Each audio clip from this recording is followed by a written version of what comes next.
فرزند زہرا یہ حالات برے ہیں۔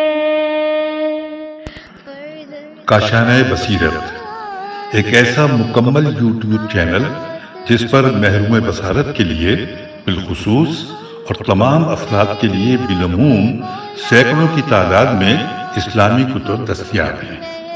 لہذا گزارش ہے کہ آپ اپنی ذمہ داری نبھاتے ہوئے کاشانہ بصیرت کو سبسکرائب کرنے کے ساتھ ساتھ بیل آئیکن کو پریس کیجئے تاکہ آپ علم کے حصول کے ساتھ ساتھ مذہب اہل بیت کی اشاعت میں بھی اہم کردار ادا کرتے رہیں۔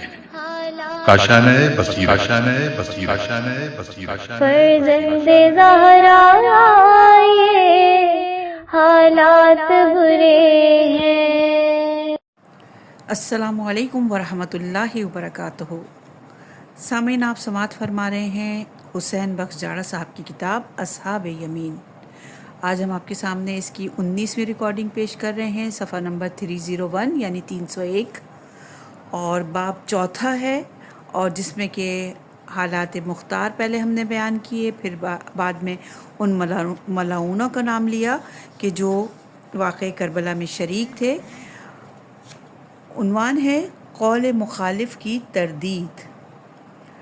خانوادہ عصمت سے متحرب گروہ نے جس طرح اہل بیت اطہار کے دامن عصمت کو بعض اوقات اپنی من گھڑت اور بے سراپا داستانوں کی بدولت داغدار کرنے کی کوشش کی ہے، اسی طرح انہوں نے اپنی خانہ ساز احادیث کے بلبوتے پر اہل بیت کے ساتھ تمسک رکھنے والے بعض ممتاز کارکن افراد کے دامن شرافت کو بری طرح ملوث کرنے کی صحیح نامشکور میں کوئی کسر نہ اٹھا رکھی، اور ابتدائی عمومی دور اس جانبدارانہ دینی پالیسی کے جنم کا موجب تھا۔ اس کے بعد حزب اقتدار نے حزب اختلاف پر ہر دور میں اپنی وسعت بھر کیچڑ اچھالی، حتیٰ کہ صاحبان اقتدار کے ہر غلط سلط اقدام کو دینی اقدار کے سانچے میں ڈھالنے کی کوشش کی گئی، اور اہل بیت اور ان کے نام لیواؤں کی ہر بات کو ناجائز اور غلط رنگ میں عوام کے سامنے پیش کرنے کی کوشش کی گئی۔ چنانچہ وہ صحابی رسول جس کی صداقت کے متعلق زبان رسالت سے یہ اعلام صادر ہوا کہ یہ پشت زمین پر سقف نیلگوں کے نیچے کسی ماں نے ابو ذر سے سچا بچہ نہیں جنا، چونکہ یہ بزرگوار صاحبان اقتدار کے خزانہ جمع کرنے کے خلاف پرزور احتجاج کرتے تھے، لہٰذا خانوادہ رسالت سے برسر پیکار جماعت نے اس بزرگوار کو کمیونزم کا حامی اور محرک قرار دیا۔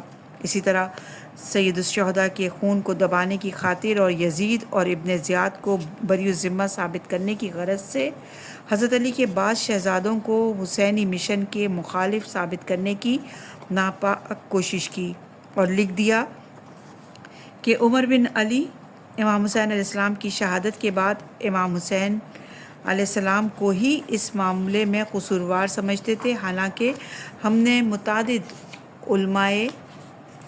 علماء شیعہ کی تصانیف سے ثابت کیا ہے کہ یہ بزرگوار شہدائے کربلا میں سے تھے۔ پس اسی قسم کے بے سراپا الزامات میں سے ایک یہ بھی ہے کہ مختار معاذ اللہ دین اہل بیت سے منحرف تھا، یا یہ کہ وہ محمد بن حنفیہ کی امامت کا قائل تھا۔ چنانچہ تاریخ طبری صفحہ نمبر 91 سے منقول ہے کہ جب امام حسن زخمی ہو کر مدائن میں سعد بن مسعود ثقفی کے پاس پہنچے تو آپ علیہ السلام کی جانب سے مدائن کا گورنر تھا، تو مختار نے جو اس وقت ابتدائی شباب میں تھا اپنے چچا سعد بن مسعود سے کہا کہ امام حسن علیہ السلام کو گرفتار کر کے معاویہ کے حوالے کیا جائے تاکہ وہ اس کے بدلے میں عراق کی حکومت دے دیں۔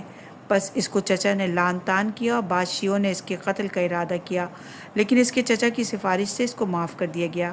یہ روایات چند وجوہ سے غلط اور خود ساختہ ہے۔ نمبر 1، علماء شیعہ کے نزدیک تاریخ طبری ناقابل اعتبار ہے اور اس میں اکثر مطالب غلط اور بے بنیاد درج ہیں، چنانچہ یہ بھی انہی میں سے ایک ہے۔ نمبر 2، اس کا راوی مجہول ہے جس کا کتب رجال میں کہیں نام و نشان تک نہیں۔ نمبر 3، اس روایت میں ہے کہ مختار اس وقت اول شباب میں تھا، حالانکہ اس کی ولادت 1 ہجری میں ہے اور یہ واقعہ 41 ہجری کا ہے۔ پس مختار کی عمر اس وقت تقریباً 40 برس کی تھی، لہٰذا اس کو نوجوان کہنا درست نہیں، کیونکہ وہ اس وقت پورا آزمودہ کار جوان تھا۔ نمبر 4، اس کے مقابلے میں کامل بہائی سے ایک روایت منقول ہے کہ حضرت امیر المومنین کا غلام قمبر مدائن میں آئے تو اس کے پاس ایک شیشی تھی جس میں زہر تھا اور ایک خط تھا جو امام حسن کے ایک غلام اسماعیل نامی کو لکھا گیا تھا۔ قمبر نے بیان کیا کہ میں نے راستے میں ایک شخص کو مقتول پایا ہے جس کے قریب توبرہ میں یہ شیشی اور خط موجود تھا جن کو میں اٹھا لایا ہوں۔ اس خط میں معاویہ نے اسماعیل کو لکھا تھا کہ امام حسن کے قتل کے لیے میں نے زہر بھیجا ہے، لہٰذا تم ان کو قتل کر دو۔ امام حسن نے وہ خط پڑھ کر سرانے کے نیچے رکھ دیا اور اس کے مضمون کو ظاہر نہ فرمایا، لیکن ابن عباس نے اٹھا کر اسے پڑھ لیا۔ مختار کو جب اس مضمون کا پتہ چلا تو وہ اسماعیل کو مجلس سے باہر لے گیا اور اس کا سر تن سے جدا کر دیا۔ یہ روایت پہلے طبری کی مفروضہ روایت سے معرض ہے۔ نمبر 5، طبری والی روایت بنا برصحت کے علماء شیعہ نے بالفاظ دیگر بیان کی ہے، جس سے مختار کی قوت ایمانی پر روشنی پڑتی ہے اور معلوم ہوتا ہے کہ مختار کی ہر اچھی خو پر پردہ ڈالنے کے لیے بنی امیہ کے وظیفہ خور ہمیشہ سے اپنے آپ کو وقف رکھتے تھے اور واقعات کو توڑ مروڑ کر بیان کرتے تھے، جو کہ ان کا شیوا تھا۔ چنانچہ شیخ صدوق نے علل الشرع میں اس طرح منقول کیا ہے کہ معاویہ نے عمرو بن حریث، اشد بن قیس، حجر بن حارث اور شبس بن ربیع کو جدا جدا خطوط لکھے کہ اگر تم نے امام حسن کو قتل کر ڈالا تو میں تمہیں 2 لاکھ درہم نقد کے علاوہ فوج کی افسری اور اپنی ایک لڑکی نکاح میں دوں گا۔ امام حسن علیہ السلام کو چونکہ معلوم تھا، لہٰذا آپ ہمیشہ قمیص کے نیچے زرہ پہنے رہتے تھے۔ پس بنا بر روایت فاضل دیجلی، جو انہوں نے کتاب المختار ثقفی میں ذکر کی ہے کہ مختار کو خطرہ لاحق ہوا کہ کہیں میرا چچا اس حرص اور لالچ کے پھندے میں نہ پھنس جائے۔ چنانچہ اسی فکر میں ہی تھا کہ شریک آور سے اس کی ملاقات ہوئی اور شریک چونکہ مشہور اور معروف شیعہ تھا، مختار نے اس کے سامنے اپنی تشویش ظاہر کی اور معاویہ کی چال بازی سے اس کو آگاہ کیا اور کہا کہ مجھے خطرہ ہے کہ کہیں میرا چچا معاویہ کے دام میں نہ پھنس جائے۔ پس شریک نے اس کو مشورہ دیا کہ اس طریقے سے اس کو امتحان کرو کہ اگر واقعاً لالچ و طمع اس کے دل میں ہوگا تو ظاہر ہو جائے گا، پس امام کو کسی دوسری جگہ منتقل کر دیں گے۔ چنانچہ مختار نے اپنے چچا سے کہا امام حسن علیہ السلام کو گرفتار کر کے معاویہ کے سپرد کر دیں تاکہ اس کے انعام میں ہمیں عراق کی حکومت دے دے۔ پس اس کے چچا نے اس کو فوراً جھڑک دیا اور مختار کو معلوم ہو گیا کہ میرا چچا لالچ و طمع دنیا میں آ کر گمراہ ہونے والا نہیں۔ پس یہ روایت در حقیقت مختار کی مدح میں تھی اور دشمنان اہل بیت نے مختار کی عظمت کو کم دکھانے کے لیے اس کو توڑ مروڑ کر پیش کیا اور اس طریقے سے بنی امیہ کے ساتھ اپنی وفاداری کا فریضہ ادا کیا۔ اسی طرح ایک روایت امام جعفر صادق علیہ السلام سے رجال کشی میں منقول ہے کہ مختار امام زین العابدین علیہ السلام کی طرف جھوٹی باتیں منسوب کرتا تھا۔ اولاً اس روایت کے راوی مجہول ہیں، ثانیاً اکثر روایت سے ثابت ہے کہ مختار امام زین العابدین علیہ السلام کی امامت کا قائل تھا اور اس روایت کے مقابلے میں خود امام جعفر صادق علیہ السلام سے کشی نے ہی مختار کی مدح نقل کی ہے، جس کو اخبار مدح مختار میں 6 نمبر پر درج کیا جا چکا ہے۔ پس معلوم ہوا کہ اس قسم کے مفروض روایات دشمنان اہل بیت کی عمویت نوازی کا شاخانہ تھے۔ اسی طرح مختار کا محمد بن حنفیہ کی امامت کا قائل ہونا بھی کسی عموی خوشامدی زبان کا اگلا ہوا کلمہ ہے جو روح یزیدی کو خوش کرنے کے لیے الاپا گیا ہے۔ البتہ اس مقام پر 2 روایتیں ہیں جو امام جعفر صادق علیہ السلام سے منقول ہیں، مختار کے متعلق بدظنی کے موجب ہیں۔ نمبر 1، بروایت تہذیب سند کے ساتھ احمد بن ابی ہلال بواسطہ ایک گمنام راوی کے امام جعفر صادق علیہ السلام سے نقل کرتا ہے کہ حضرت رسالت مآب صلی اللہ علیہ وآلہ وسلم پل صراط سے گزریں گے، ان کے پیچھے علی، ان کے پیچھے حسن اور ان کے پیچھے حسین ہوں گے۔ جب درمیان میں پہنچیں گے تو مختار امام حسین علیہ السلام کی خدمت میں عرض کرے گا کہ میں نے آپ کے خون کا بدلہ لیا تھا۔ پس حضرت رسالت مآب فرمائیں گے، اے حسین تم اس کی فریاد رسی کرو۔ پس امام حسین علیہ السلام عقاب تیز پرواز کی طرح جا کر اس کو آتش جہنم سے نکال لائیں گے۔ نمبر 2، بحار الانوار میں سماعہ سے مروی ہے کہ میں نے امام جعفر صادق علیہ السلام سے سنا کہ بروز محشر حضرت رسالت مآب صلی اللہ علیہ وآلہ وسلم، امیر المومنین علیہ السلام اور حضرات حسنین دوزخ کے کنارے پر ہوں گے اور جہنم سے ایک آواز آئے گی، یا رسول اللہ میری مدد کیجیے، تو آپ اس کو کوئی جواب نہ دیں گے۔ پھر امیر المومنین کو پکارے گا، یا مولا میری مدد کیجیے، تو وہ بھی اس کو کوئی جواب نہ دیں گے۔ پھر امام حسین علیہ السلام کی خدمت میں عرض کرے گا، اے مولا میں نے آپ کے دشمنوں سے انتقام لیا تھا، تو رسول خدا فرمائیں گے، اے بیٹا حسین اس نے تیرے اوپر حجت تمام کر دی۔ پس امام حسین تیز پرواز عقاب کی مانند اس کو آتش دوزخ سے نکال لیں گے۔ سماع کہتا ہے کہ میں نے دریافت کیا حضور صلی اللہ علیہ وآلہ وسلم وہ شخص کون تھا؟ تو آپ صلی اللہ علیہ وآلہ وسلم نے فرمایا وہ مختار ہوگا۔ میں نے پوچھا وہ جہنم میں کیوں جائے گا؟ تو فرمایا اس کے دل میں شیخین کی تھوڑی سی محبت تھی، اور مجھے قسم ہے اس ذات کی جس نے حضرت محمد مصطفیٰ صلی اللہ علیہ وآلہ وسلم کو برحق نبی معبوس فرمایا، اگر جبرائیل اور میکائیل کے دلوں میں بھی ان دو کی ذرہ برابر محبت موجود ہو تو خدا ان کو بھی الٹے منہ دوزخ میں ڈالے گا۔ یہ روایت منتخب میں بھی مذکور ہے، لیکن اس میں اس طرح ہے کہ مختار سلطنت کی محبت رکھتا تھا اور دنیا کی زینت اور رونق کا دلدادہ تھا، اور دنیا کی محبت ہر گناہ کی جڑ ہے، کیونکہ جناب رسالت مآب صلی اللہ علیہ وآلہ وسلم نے فرمایا، مجھے قسم ہے ذات کی جس نے مجھے نبی معبوس فرمایا، اگر جبرائیل اور میکائیل کے دل میں دنیا کی ذرہ برابر بھی محبت ہو تو خدا ان کو بھی الٹے منہ جہنم میں داخل فرمائے گا۔ پہلی روایت جو تہذیب میں منقول ہے، اس کا جواب تو یہ ہے کہ اولاً احمد بن ابی ہلال مقبول راوی نہیں ہے، جیسا کہ بعض کتب رجال والوں سے منقول ہے۔ ثانیاً احمد بن ابی ہلال جس سے روایت لی ہے اس کا نام لیا گیا ہے، لہٰذا گمنام شخص کی روایت قطعاً قابل قبول نہیں ہو سکتی، جس طرح علماء اصول کا مسلمہ ہے۔ دوسری روایت کا یہ جواب دیا گیا کہ سماع نامی 3 اشخاص ہیں، نمبر 1 اور 2 سماع حنات، سماع بن عبد الرحمن مزنی، یہ دونوں مجہول الحال ہیں، نمبر 3 سماع بن مہران، اس کے عقیدے کے متعلق اختلاف ہے، بعض اسے فتحی، بعض وقفی اور بعض اثنا شری کہتے ہیں۔ بنابری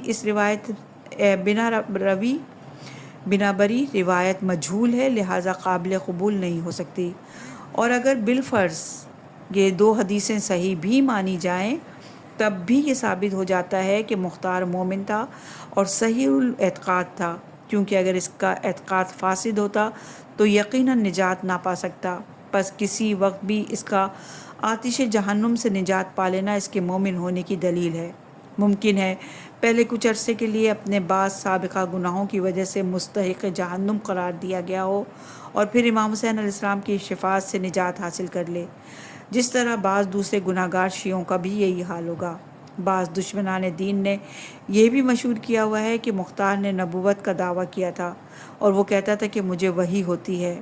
ایک طرف کہتے ہیں کہ مختار محمد بن حنفیہ کی امامت کا قائل تھا اور لوگوں کو ان کی امامت کی طرف راغب کرتا تھا، دوسری طرف یہ کہ وہ خود اپنی ذات کے لیے نبوت کا مدعی تھا۔ خیا کیجیے، جو شخص خود اپنی نبوت کا قائل ہو کسی دوسرے کی امامت کا پرچار کیوں کر سکتا ہے؟ نیز کہتے ہیں کہ مختار کا ایک غلام تھا جس کا نام جبرائیل تھا، پس جب کہتا تھا کہ مجھے جبرائیل نے خبر دی تو لوگ سمجھتے تھے کہ وہی کا دعویٰ کر رہا ہے۔ بہرکیف مختار کے متعلق اس قسم کی افواہیں دشمنان اہل بیت کے تعصب کی پیداوار ہیں، ان کو درخور اطلاع نہ سمجھنا چاہیے۔ یہی عقیدہ درست ہے کہ مختار پکا شیعہ اور موالی تھا، البتہ ہم اس کو معصوم نہیں تسلیم کرتے کہ اس سے کبھی گناہ سرزد نہ ہوا ہو، بلکہ وہ مومن تھا، محب اہل بیت تھا، اس نے اہل بیت کے افسردہ اور غمزدہ دلوں کو خوشنود کیا، اور اس کی یہ نیکی بہت سی نیکیوں سے بڑھ کر ہے۔ شیخ عباس قمی منتہی الاعمال میں فرمایا ہے کہ مختار نے امام علیہ السلام کے قلب مبارک کو شاد کیا، بلکہ مصیبت زدہ اور شکستہ دل سادات اور اہل پیغمبر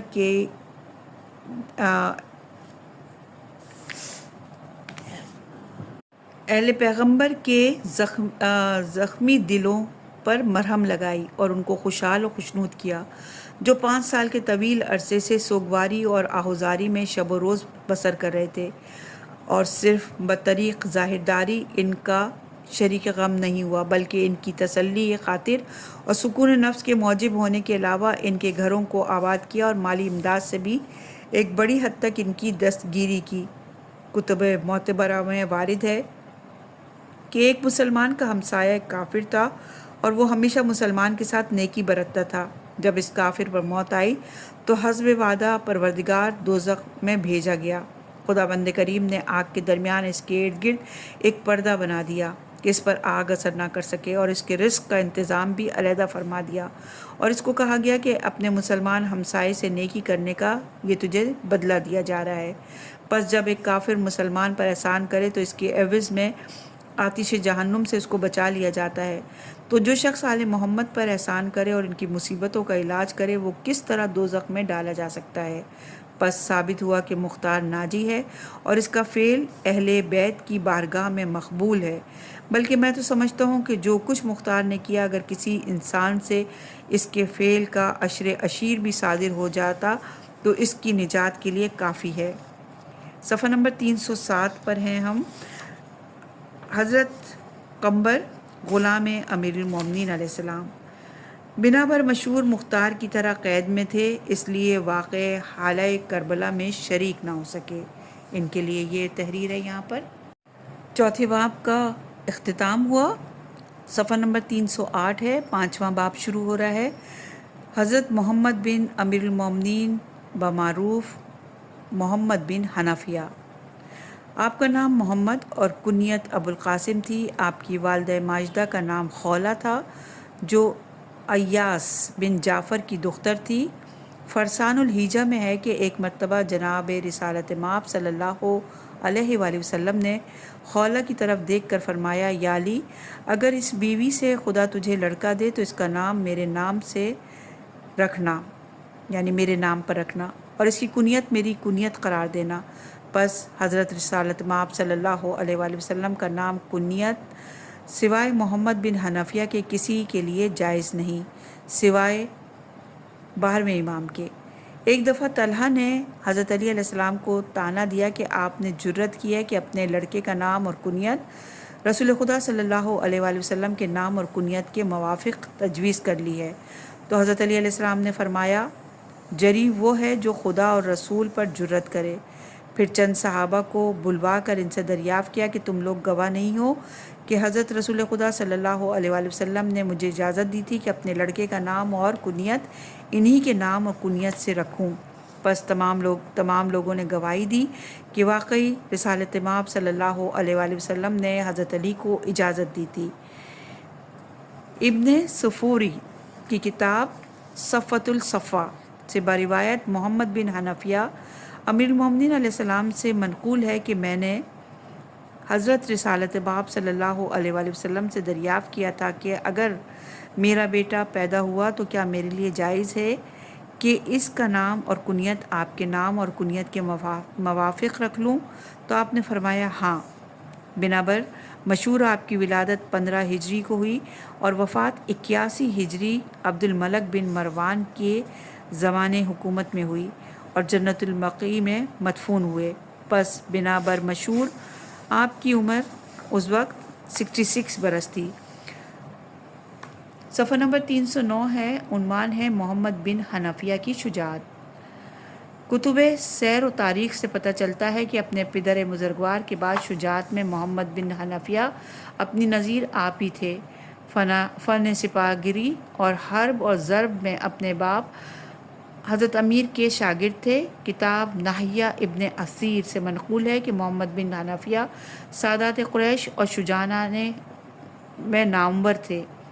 کتاب مستطرف میم سین تے توئے ریفے مستطرف کی جلد اول سے منقول ہے کہ ایک مرتبہ امیر المومنین علیہ السلام نے ایک زرہ خریدی تھی اور وہ قدرے لمبی تھی، اس کو کچھ چھوٹا کرانا مقصود تھا، تو محمد بن حنفیہ نے حاضر ہو کر عرض کیا بابا جان، جس قدر زائد از ضرورت ہے اس پر نشان لگا دیجئے۔ پس امیر المومنین نے نشان لگا دیا اور محمد نے اس کو پکڑ کر اپنے ہاتھوں سے زائد مقدار کو الگ کر دیا۔ عبداللہ بن زبیر جب اس واقعے کو نقل کرتا تھا تو اس کے جسم پر کپ کپی طاری ہو جاتی تھی۔ ایک دفعہ بادشاہ روم نے 2 پہلوان معاویہ کے دربار میں بھیجے، ایک بہت بڑا قداور تھا اور دوسرا بڑا زور آور تھا۔ معاویہ نے سمجھا شاہ روم نے فخر و مباحت کے طور پر ان دونوں کو میرے پاس بھیجا ہے، پس قداوری میں تو اس پہلوان کے مقابلے میں ہمارے پاس قیس بن سعد موجود ہے، لیکن زور آور اس پہلوان کے مقابلے میں کس کو تلاش کریں؟ اس تحیر میں تھا کہ عمرو بن عاص نے کہا علی کا شیر فرزند محمد بن حنفیہ جو موجود ہے۔ چنانچہ معاویہ نے قیس بن سعد اور محمد بن حنفیہ کو بلوایا، پس قیس چونکہ بہت لمبا قد رکھتے تھے، اس کا زیر جامہ جب رومی دراز قد کو پہنایا گیا تو اس کو سینے تک آ گیا اور وہ شرمندہ ہوا۔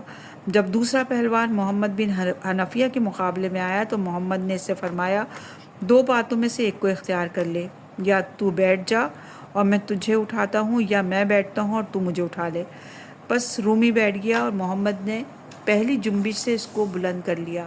پھر محمد بیٹھا تو رومی نے ہر چند کوشش کی، لیکن محمد بن حنفیہ اپنی جگہ سے بلند نہیں ہو سکے۔ پھر آپ نے فرمایا میں کھڑا ہوتا ہوں تو مجھے زمین پر بٹھا دے، یا تو کھڑا ہو جا اور میں تجھے زمین پر بٹھاتا ہوں۔ چنانچہ رومی کھڑا ہو گیا اور محمد بن حنفیہ نے اپنے ہاتھوں سے اس کے کندھوں پر زور دیا تو وہ فوراً بیٹھ گیا۔ اس کے بعد آپ کھڑے ہو گئے تو رومی نے ہر چند اپنے سارے جسم کا زور لگایا، لیکن محمد بن حنفیہ کے جسم میں خم تک نہ آیا۔ پس دونوں رومی پہلوان مغلوب اور شرمسار ہو کر واپس پلٹے۔ صفحہ نمبر 310 جنگ جمل میں محمد بن حنفیہ۔ کتب معتبرہ سے منقول ہے کہ جنگ جمل کے دوران حضرت امیر نے محمد بن حنفیہ کو اپنے پاس بلایا اور علم فوج ان کے حوالے کیا اور فرمایا جاؤ بیٹا خوب جنگ کرو اور آگے بڑھ کر عائشہ کے اونٹ کو تمہیں گرانا ہے۔ چنانچہ شیر خدا کے شیر فرزند نے علم تھام لیا اور شعلہ جوالہ کی طرح میدان کارزار کا رخ کیا۔ یہ جاننا چاہیے کہ اس جنگ کے وقت محمد بن حنفیہ کی عمر تقریباً 20 برس تھی اور ابتدائی جوانی کا عالم تھا، اور اپنی عمر میں یہ پہلی جنگ تھی جس میں محمد نے حصہ لیا۔ حضرت امیر علیہ السلام اس جنگ میں محمد کو تربیت بھی دیتے رہے اور لڑائی پر بھی بھیجتے رہے، گویا جنگ محمد کے لیے فن سپاہگری کی تربیت گاہ تھی۔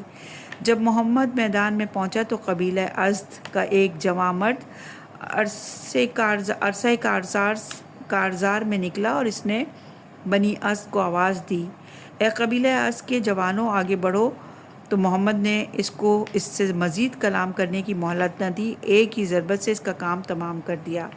اے قبیلہ ازد کے جوانوں پیچھے بھاگو۔ پھر شیر غضبناک کی طرح صفحہ اعداء پر یک بارگی حملہ آور ہوئے۔ دشمنان دین کے ہاتھ اور سر ہوا میں پرندوں کی طرح اڑتے ہوئے نظر آتے تھے۔ میدان میں سواروں پیادوں کی لاشوں کے انبار لگ گئے۔ شیر خدا کے شیر فرزند کی جوانی کے سامنے جوانیاں سربب سجود ہوتی نظر آ رہی تھیں۔ آپ کی تلوار شرربار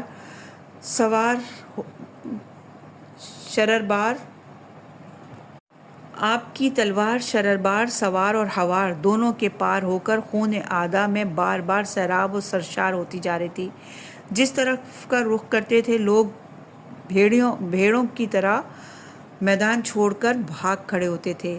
دشمن کی فوج سے اوف قیسی نامی ایک شخص اپنے زور بازو پر اتراتا ہوا تلوار کو ہوا میں لہراتا ہوا آگے بڑھا اور رزق خوانی کرنے لگا، لیکن شیر خدا کے فرزند نے اسے ایک سے دوسرے مصرے تک نہ پہنچنے دیا۔ ایک ہی جنبش تلوار سے اس کا کام تمام کر دیا اور پھر طوفان محب بن کر لشکر کے میمنہ و میسرہ پر یک کے بعد دیگرے مسلسل حملہ کرتے ہوئے آگے بڑھے اور آخر کار دم لینے کے لیے خدمت شاہ ولایت میں ایک دفعہ واپس پلٹ کر آئے۔ محمد بن حنفیہ نے اگرچہ بہت کچھ جوہر شجاعت دکھائے، لیکن حضرت شاہ ولادت کے ایک فرمان کی تعمیل نہ ہو سکی تھی، اور وہ یہ کہ آپ علیہ السلام نے فرمایا تھا کہ عائشہ کے اونٹ پر حملہ کر کے اس کو گرانا، اور اس کی وجہ یہ تھی کہ قبیلہ بنو ذبح اونٹ کے ارد گرد دیوار آہن بن کر کھڑے تھے اور وہ بارش کی طرح تیر برسا رہے تھے۔ محمد نے خیال کیا کہ جب ان کی تیر بارانی کم ہوگی یا تیر کش خالی ہو جائیں گے تو ان کی طرف اقدام کرنا آسان ہوگا، لیکن حضرت علی یہ چاہتے تھے کہ تیر و تفق کے درمیان گھس کر حملہ ہو، لہذا جب محمد واپس آئے تو آپ نے فرمایا، بے شک تو میرا فرزند ہے، اس قسم کی شجاعت تجھ سے متوقع تھی، لیکن یہ غیر متوقع بزدلی جو میدان سے تجھے واپس لائی ہے تیری مادری کمزوری ہے۔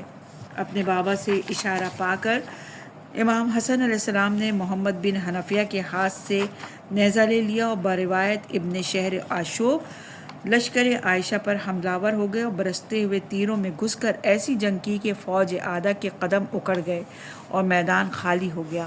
پس آپ نے عائشہ کے اونٹ کے پاؤں پر وار کیا، وہ گر گیا اور ہودج زمین پر آ پہنچا۔ پس واپس اپنے بابا کی خدمت میں پہنچے اور خون آلود نیزہ سامنے لا کر پھینک دیا۔ محمد نے اپنے بھائی کی جرأت و شجاعت دیکھ کر شرمساری اور خجالت سے منہ جھکا لیا۔ حضرت امیر نے اپنے بیٹے محمد کی دلجوئی کے لیے ارشاد فرمایا، بیٹا شرمساری کی کوئی بات نہیں، آخر تو میرا فرزند ہے اور حسن رسالت مآب کا فرزند ہے۔ میں نے پہلے عرض کیا تھا کہ جنگ جمل محمد بن حنفیہ کا تربیتی کورس تھا اور حضرت امیر اپنے فرزند کو جنگ کرنے کا ڈھنگ تعلیم فرما رہے تھے۔ معمولی سی کمزوری کے اظہار پر سرزنش اس لیے فرمائی کہ یہ پہلی جنگ تھی اور پہلی غلطی پر شاگرد کو ٹوک دینا اس کے آئندہ سنبھل جانے کے لیے کافی ہوتا ہے، لیکن برعکس اس کے اگر استاد شاگرد کو پہلی غلطی پر نہ ٹوکے اور درگزر کرے تو پھر شاگرد سے بڑی بڑی غلطیوں کا امکان ہوتا ہے، اور بعض اوقات پھر استاد کی تنبیہات بھی درخور اعتنا نہیں قرار پاتی۔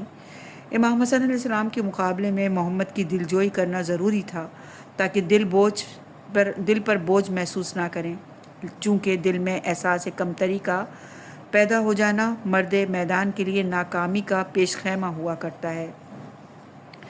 مروج الذہب میں مسعودی نے اس طرح ذکر کیا ہے کہ حضرت امیر کی فوج کا علم محمد بن حنفیہ کے ہاتھ میں تھا، پس آپ نے محمد کو جنگ کرنے کا حکم دیا۔ محمد نے انتظار کیا تاکہ لشکر عائشہ کے تیر اندازوں کے ترکش خالی ہو جائیں۔ حضرت امیر نے آ کر دریافت فرمایا، بیٹا حملہ کیوں نہیں کرتے؟ تو محمد نے عرض کیا، بابا جان تیر بارانی کے خاتمے کا انتظار کر رہا ہوں۔ آپ نے فرمایا، تیر اور نیزے میں گھس کر حملہ کرو، خود موت تیری ڈھال بن جائے گی۔ پس محمد نے حملہ کیا لیکن تیروں نے آگے نہ جانے دیا۔ پس حضرت علی نے آگے بڑھ کر محمد سے علم لے لیا، خود حملہ آور ہوئے، اور بعض روایت میں ہے کہ آپ نے یہ اشعار زبان سے جاری کیے، ڈرو نہیں کیونکہ اگر تقدیر تمہاری موت کو لائی ہے تو یہ ڈرنا تمہیں بچا نہیں سکے گا، اور جو شخص موت پر اپنے نفس کا بخل کرے آخر مر جائے گا اور آر ہمیشہ رہے گی۔ خوددار انسان کے حسب میں بزدلی کا ایک ایسا زخم ہے جس کی گہرائی ناپ سے باہر ہے، پس خطرات کے مقام پر اپنے نفس کو واگزار کرو، کیونکہ موت کا خوف ذلت اور پستی ہے، اور جہاں گندم گوں نیزے ٹوٹ رہے ہوں وہاں جنگی گھوڑوں کی پشت پر بیٹھ کر موت کو لینا باعث عزت و موجب فخر ہوا کرتا ہے۔ ابن ابی الحدید سے اس طرح منقول ہے کہ حضرت امیر علیہ السلام مہاجرین اور انصار کی ایک جماعت کے ساتھ جبکہ حسنین اور محمد بن حنفیہ بھی آپ کے ہمراہ تھے، بنفس نفیس خود لشکر عائشہ پر حملہ آور ہوئے اور علم محمد کے ہاتھ میں دے کر اس کو ہودج عائشہ کی طرف پیش قدمی کا حکم دیا۔ جب دیکھا کہ محمد تیر بارانی سے کتراتے ہوئے دیر کر رہے ہیں تو خود آگے بڑھے اور محمد کے پیچھے سے آ کر اپنا بایاں ہاتھ محمد کے دائیں کندھے پر رکھا اور فرمایا، یعنی آگے بڑھو۔ اس کے بعد محمد جب بھی اس منظر کا تصور کرتے تھے ان کی آنکھوں سے آنسو کا سیلاب امڑ آتا تھا اور فرماتے تھے کہ وہ منظر میری آنکھوں کے سامنے آ جاتا ہے جس کو میں کبھی فراموش نہیں کر سکتا۔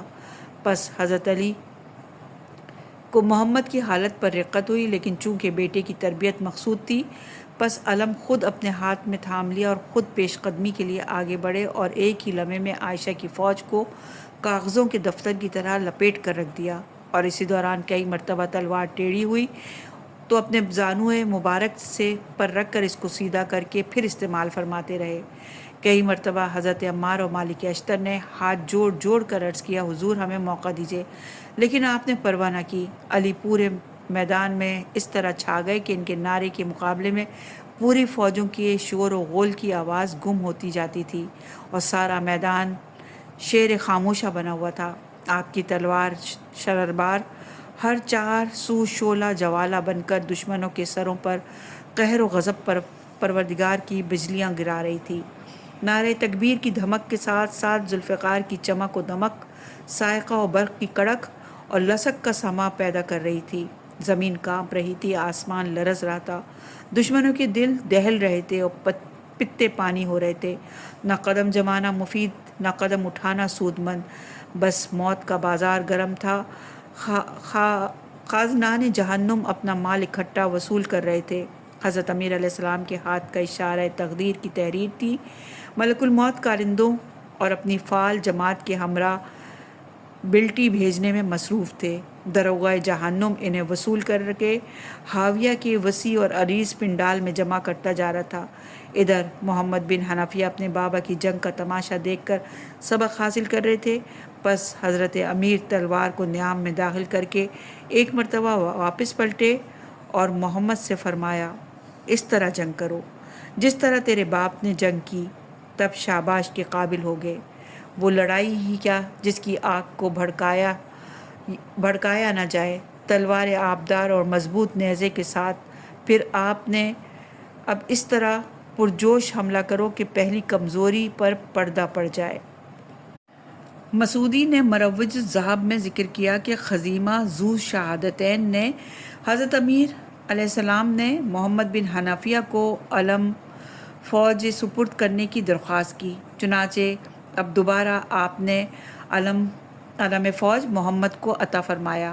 پس اب کی بار شیر خدا کے شیر فرزند نے باپ کی پوری امنگوں کے ساتھ جو میدان کا رخ کیا تو طور و طریقے نرالے تھے، تیور بدلے ہوئے تھے اور ایسا معلوم ہوتا تھا کہ حیدر ثانی قضائے آسمانی بن کر لشکر عائشہ پر حملہ ہوا ہے، اور تھوڑی ہی دیر میں پوری زمین منافقوں کے خون سے رنگین ہو گئی، اور محمد نے شجاعت اور جرت کا وہ منظر پیش کیا کہ آزمودہ کاران حرب و ضرب کو ان کے سامنے قدم جمانے کی جرت نہ ہو سکی۔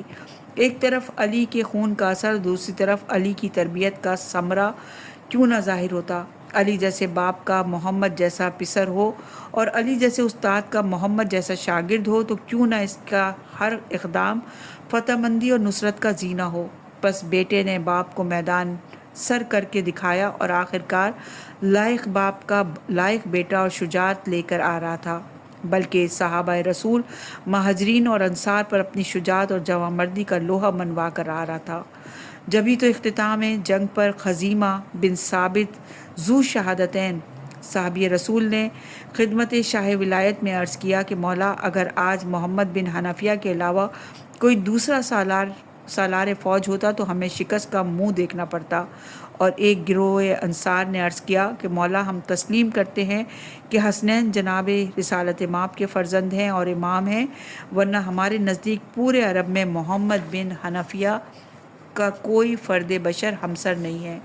آپ علیہ السلام نے فرمایا، حسنین شریفین بمنزلہ شمس و قمر ہیں، اور محمد بن حنفیہ ان کے مقابلے میں ایک ستارہ ہے، اور حسنین کی فضیلت سے محمد کی کس کسر شان نہیں ہے، اور محمد کی فضیلت اپنے مقام پر ثابت ہے۔ بے شک وہ لڑائی میں ثابت قدم اور جہاد میں صابر ہے، لیکن آخر وہ میرا فرزند ہے، لیکن حسنین تو رسول خدا کے فرزند ہیں۔ بروز خمیس 10 جمادی الثانی 36 ہجری کو جنگ جمل واقع ہوئی۔ مروج الذہب مسعودی میں یہ واقعہ موجود ہے۔ اسی جنگ جمل کے موقع پر حضرت امیر نے محمد بن حنفیہ کو جنگ میں ثابت قدم رہنے کے لیے جو کلمات تلقین فرمائے تھے وہ نہج البلاغہ میں اس طرح ہیں۔ اے فرزند، اگر پہاڑ اپنی جگہ سے ہٹ جائے تو تیرا قدم نہ ہٹے۔